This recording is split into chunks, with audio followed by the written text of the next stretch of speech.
আমরা নারকেলের পিঠা বানাবো, সেজন্য আমরা এখানে চুলার উপরে কড়াই দিই। কড়াইয়ের মধ্যে নারকেল দিলাম, চিনি দিলাম, তেজপাতা দিলাম, এলাচ দিলাম, বাদাম দিলাম, আর সেন্টের জন্য একটু জিরা ভাজি দিলাম। তারপরে আমরা এটা এখন নেড়ে ছেড়ে রেডি করে ফেলছি। আমরা পিঠা বানাবো, চলো যাই আমরা পিঠা বানাই, দেখি কেমন হয়।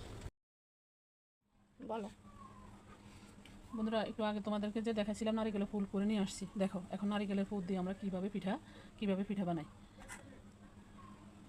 নতুন ডিজাইনের নতুন মডেলের পিঠা, বিভিন্ন ডিজাইনের পিঠা তুমি ইচ্ছা করলে বিভিন্ন রকমের ডিজাইন করতে পারো। একটা রুটি দিয়ে তুমি 2-3টা পিঠা বানাতে পারো, আবার একটা রুটি দিয়ে তুমি একটা পিঠাও বানাতে পারো। সেটা একান্তই তোমার ব্যক্তিগত ব্যাপার। তবে আমরা ছোট করে বানাবো, দেখতে যেন সুন্দর লাগে, খাইতে যেন খুব ভালো লাগে। রুটি দেওয়ার একটা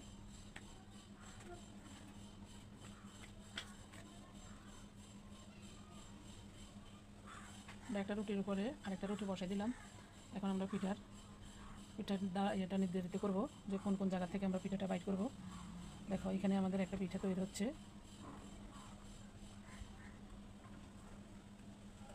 পিঠাগুলো যদিও দেখতে ছোট দেখা যায়, খাইতে অনেক মজা। এটাকে ক্যামেরায় ছোট লাগে, হ্যাঁ এমনি বড় লাগতেছে সামনে।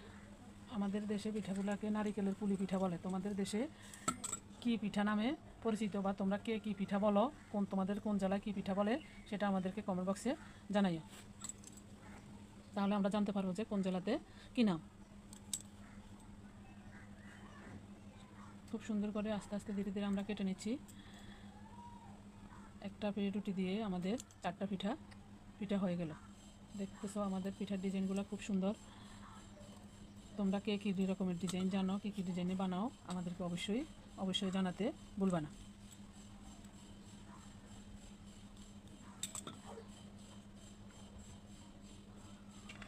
আমরা পিঠাগুলো এক এক করে বানাই, তুলে নিচ্ছি।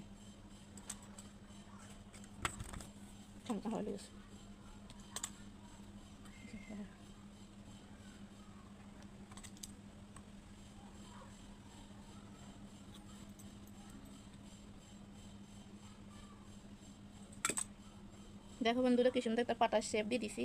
এটা পাতার পুলি পিঠা হলো। আমার এভাবে বানাই, দেখেও খেতে অনেক মজা হবে, সুস্বাদু হবে। নারিকেলের পুলি পিঠাটা অনেক মজা হয়। এক একভাবে করে আমার এভাবে করলাম। বিভিন্ন ডিজাইনের শেপ দেওয়া যায়, আমি পাতার শেপ দিলাম, আবার লাভ শেপও করা যায়। তোমরা কীভাবে কাটো বা ডিজাইন করো কমেন্ট বক্সে জানাই দিও আমারে। দেখো আমার পুলি পিঠা তৈরি হয়ে গেছে।